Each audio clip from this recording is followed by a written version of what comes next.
Sahabat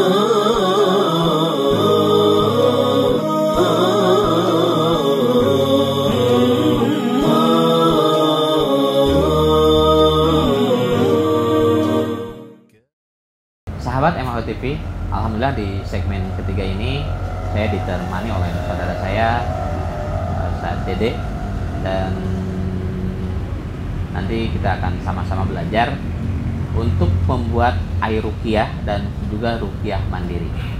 Bagaimana yang telah tadi saya sampaikan di segmen sebelumnya, setelah kita mengetahui gangguan jin ini sebagai langkah awal kita atau PPGD kita, pertolongan pertama pada gangguan jinnya ya, kita bisa melakukan dengan ruqyah mandiri ataupun kita bisa melakukan dengan membuat air ruqyah atau madu ya. Oke, tapi sebelum masuk kepada tutorial tentang ruqyah mandiri dan pembuatan air ruqyah ataupun madu, masih ada lanjutan dari ciri-ciri gangguan jin yang tadi saya sampaikan, diantaranya baru mencapai sekitar gangguan pada saat tidur ya. Jadi jin tersebut selain mengganggu pada seorang dalam kondisi dia tertidur, dia pun akan mengganggu seseorang pada saat terjaga ya, pada saat terjaga. Misalnya seperti apa? Misalkan ketika orang tersebut dalam kondisi berdiam diri, maka dia seolah-olah melihat sesuatu yang lewat di depannya, atau seolah-olah di samping kiri atau samping kanannya ada yang memperhatikannya ya, atau bahkan seperti ada yang membisikinya ya. Maka ini jelas ini gangguan jin pada saat seorang terjaga ya. Bahkan ketika terjaga pun orang tersebut mengalami seolah-olah dia tidak bisa mengendalikan dirinya ya. Dia berjalan, dia pergi tanpa jelas tujuannya, tapi seolah-olah dia ada yang menggerakkan dirinya. Ini pun gangguan jin pada saat dia sedang terjaga. Nah, kemudian apalagi gangguan jin tersebut? Gangguannya apalagi yang membuat seseorang bisa terkena gangguan jin? Yang pertama, ini ada kasus kristenisasi ya. Ini pun jelas ini gangguan jin. Di tahun 2015 kalau tidak salah, saya sempat meruqyah seseorang yang kena gangguan program kristenisasi ini. Tapi wallahu alam apa ini karena program, memang karena ada gangguan jinnya.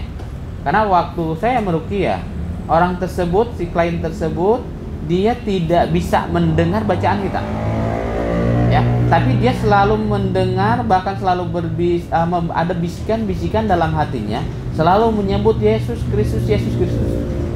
Tapi ketika kita membacakan ayat Al-Quran, tidak ada reaksi karena tidak mendengar.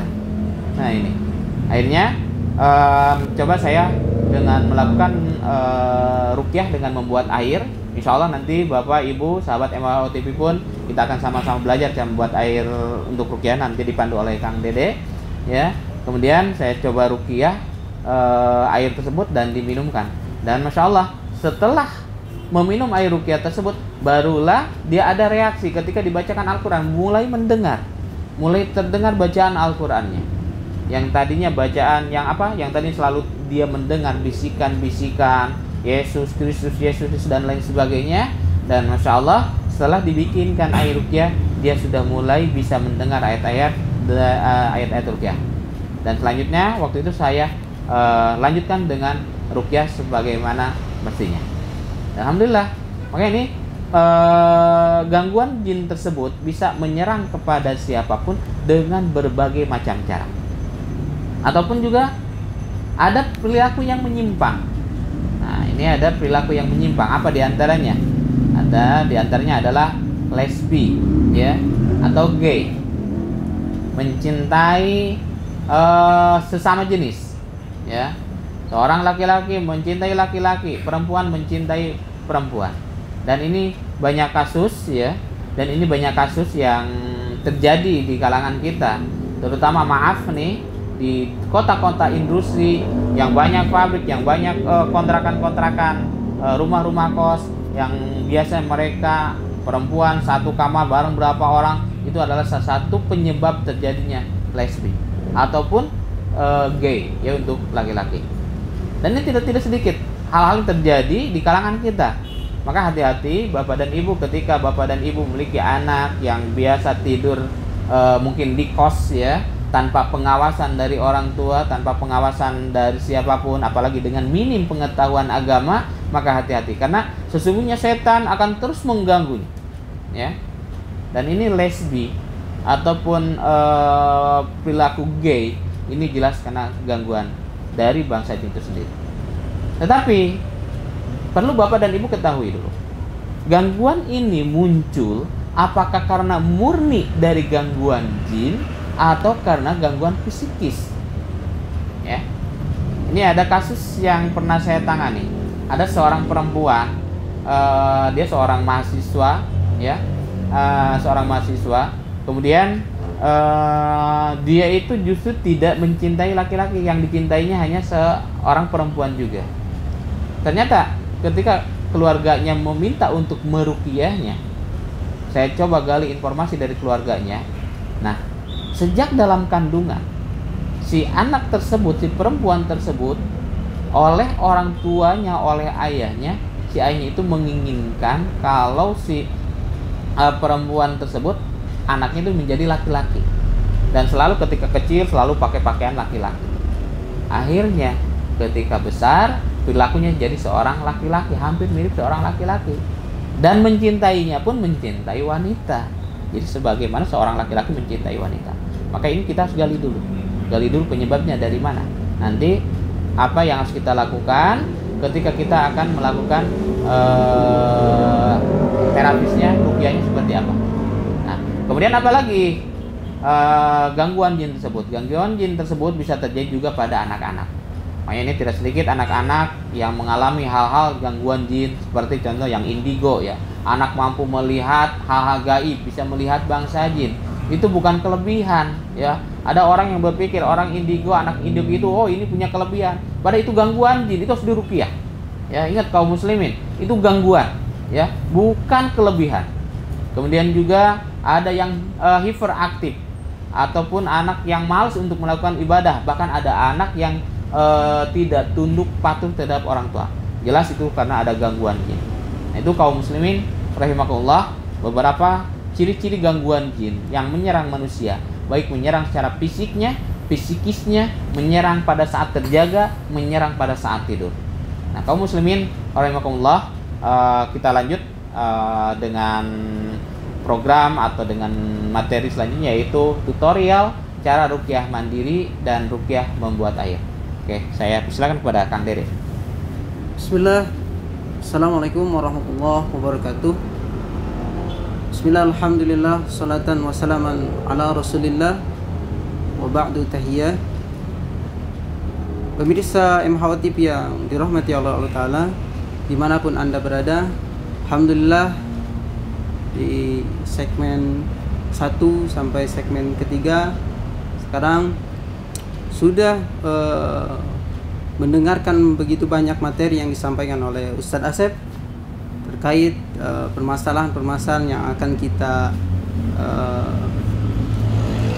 bahas hari ini. Insyaallah bersama saya akan bagaimana cara kita mengobati orang-orang yang terkena gangguan baik medis ataupun non medis. Insyaallah kita akan belajar bersama-sama bagaimana cara untuk ruqyah secara mandiri, dan insyaallah ruqyah mandiri ini sangat-sangat banyak sekali manfaatnya, sangat-sangat efektif sekali ketika kita melakukannya. Bagaimana cara meruqyah secara mandiri ini? Ada beberapa hal yang memang harus kita perhatikan sebelum kita melakukan ruqyah mandiri ini. Yang pertama adalah niat. Niat di dalam hati bahwa kita akan melakukan ruqyah mandiri. Setelah kita memasang niat, kemudian timbulkan keyakinan dalam hati kita bahwa doa kita diijabah oleh Allah Ta'ala. bahwa Allah Ta'ala mendengar doa-doa yang kita panjatkan. Selain itu, selain memasang keyakinan kepada Allah Ta'ala, juga diperhatikan adab-adab ketika kita akan berdoa, khususnya dalam masalah ruqyah ini. Pertama, sebelum berdoa atau melaksanakan ruqyah mandiri ini harus dalam keadaan suci, artinya punya wudu. Setelah punya wudu, menghadap ke kiblat. Setelah menghadap ke kiblat, awali doa-doa tersebut dengan memuji Allah Ta'ala, bersalawat kepada Rasulullah SAW, kemudian beristighfar. Setelah beristighfar, kemudian kita lakukan ruqyahnya, ya. Dengan cara seperti apa? Dengan cara kita mendekatkan kedua tangan kita dekat sedekat-dekatnya ke mulut kita, gitu. Kita setelah dimulai untuk niat, pasang keyakinan, kemudian bersalawat, beristighfar, kemudian bacakan ayat-ayat ruqyahnya. Ayat-ayat ruqyah yang akan kita baca ini ayat-ayat yang inti, simple, dan sudah masyhur di masyarakat, tapi tidak mengurangi kedahsyatan dari ayat-ayat ruqyah ini. Ayat yang pertama ataupun surah yang pertama adalah surah Al-Fatihah. Yang kedua ayat kursi, yang ketiga Al-Ikhlas, yang keempat Al-Falaq, yang kelima An-Nas. Setiap selesai baca surah itu, kemudian ditiupkan ke tangan kita. Ditiupkan ke tangan, kemudian setelah Al-Fatihah, ayat kursi, Al-Ikhlas, Al-Falaq, An-Nas, setelah selesai doa kepada Allah Ta'ala. Berdoa kepada Allah Ta'ala. Setelah itu diusapkan ke seluruh tubuh kita. Diusapkan ke seluruh tubuh kita, ke bagian-bagian yang dirasa ada gangguannya. Kita mulai, pemirsa MHW TV. A'udzu billahi minasy syaithanir rajim. Bismillahirrahmanirrahim. Alhamdulillahi rabbil alamin. Ar-Rahmanir Rahim. Maliki yaumiddin. Iyyaka na'budu wa iyyaka nasta'in. Ihdinas siratal mustaqim. Siratal ladzina an'amta 'alaihim ghairil maghdubi 'alaihim waladdallin. A'udzu billahi minasy syaithanir rajim. Allahu la ilaha illa huwal hayyul qayyum. La ta'khudhuhu sinatun wa la nawm. Lahu ma fis samawati wa ma fil ardh. Man dhal ladzi yashfa'u 'indahu illa bi'idhnihi. Ya'lamu ma bayna aydihim wa ma khalfahum. ولا يحيطون بشيء من علمه إلا بما شاء وسع كرسيه السماوات والأرض ولا يؤوده حفظهما وهو العلي العظيم. Ditiupkan Al-Ikhlas. Bismillahirrahmanirrahim. Qul huwallahu ahad. Allahus samad. Lam yalid wa lam yulad wa lam yakul lahu kufuwan ahad. Ditiupkan Al-Falaq. Bismillahirrahmanirrahim. Qul a'udzu birabbil falaq. Min syarri ma khalaq. Wa min syarri ghasiqin idza waqab. Wa min syarri naffatsati fil 'uqad. Wa min syarri hasidin idza hasad. Tiupkan An-Nas terakhir. Bismillahirrahmanirrahim. Qul a'udzu birabbin nas, malikin nas, ilahin nas, min syarril waswasil khannas, alladzi yuwaswisu fi sudurin nas, minal jinnati wan nas. Ditiupkan 3 kali. Kemudian setelah itu diusapkan ke seluruh tubuh, dimulai dari kepala kita sampai seluruh tubuh yang bisa kita jangkau oleh tangan kita. Diusap seperti ini 3 kali atau bisa digosok-gosok. Diusap, pindah ke tangan, diusap, pindah ke tangan kanan kita. Setelah itu usap-usap di wilayah dada dan perut kita, gosok-gosok seperti ini. Bisa ditarik ke wilayah mulut kita, di wilayah pinggang yang bisa terjangkau, digosok-gosok, diusap-usap, digosok-gosok. Kemudian ke bawah, ke tangan, ke wilayah kaki kita ke bawah, digosok-gosok, diusap-usap, digosok-gosok, diusap-usap. Setelah digosok, kemudian ditepuk-tepuk. Nah, ini teknik tepukan ini sangat efektif sekali untuk membedakan penyakit yang kita rasakan yang dirasakan. Apakah penyakit ini murni karena gangguan medis atau ada penumpang gelapnya, atau penyakit ini ada jin yang memperparah kondisi ini. Teknik tepukan ini bisa dilakukan seperti menepuk-nepuk bagian kepala kita. Contoh misal sering sakit di kepala kita, sering sakit di kepala ini bisa kita bedakan sakit kepala kita ini karena gangguan medis biasa atau karena ada gangguan jin. Ini kita bisa bedakan sekali dengan ruqyah mandiri ini. Caranya ditepuk-tepuk saja, ditepuk-tepuk. Contoh yang sering sakit kepalanya, ditepuk-tepuk. Bagaimana cara membedakannya? Nah, ini ketika penyakitnya sakit kepalanya karena non medis, biasanya ketika ditepuk-tepuk seperti ini dia akan berpindah-pindah. Contoh misalkan di sini sakitnya, ketika ditepuk-tepuk kok pindah ke sini, tepuk-tepuk lagi, pindah lagi ke sini, tepuk-tepuk lagi, tepuk, tahan, nanti pegang yang dirasa sakitnya, kemudian dorong ke arah belakang, dorong ke arah pundak kita, ke ujung rambut kita, bawa ke depan, ke leher kita.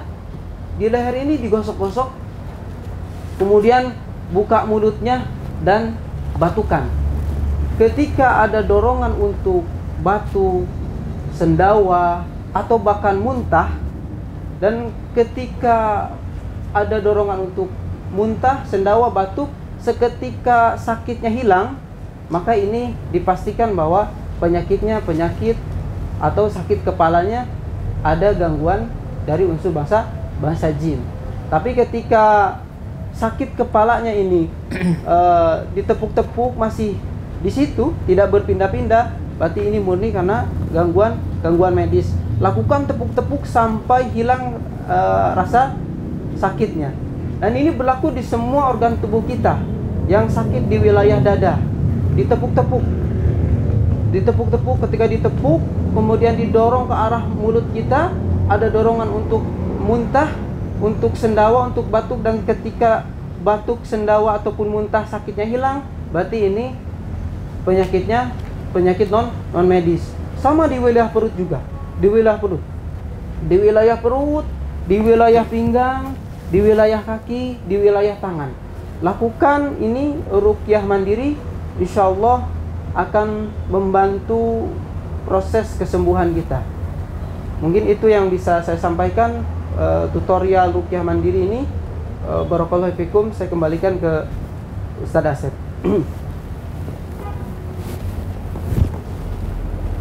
Sahabat MH TV, alhamdulillah kita sudah selesai menyaksikan bagaimana tutorial untuk gangguan penyakit medis maupun non medis dengan cara ruqyah mandiri. Insya Allah kita di lain waktu dan kesempatan kita akan lebih memperdalam lagi tutorial yang lainnya, seperti mungkin membuat air ruqyah, membuat herbal ruqyah, bisa dari madu, minyak zaitun, dan lain sebagainya. Mudah-mudahan apa yang kami sampaikan pada kesempatan ini bermanfaat untuk kita kita semua. Billahi taufiq wal hidayah. Wassalamualaikum warahmatullahi wabarakatuh. Waalaikumsalam. Ah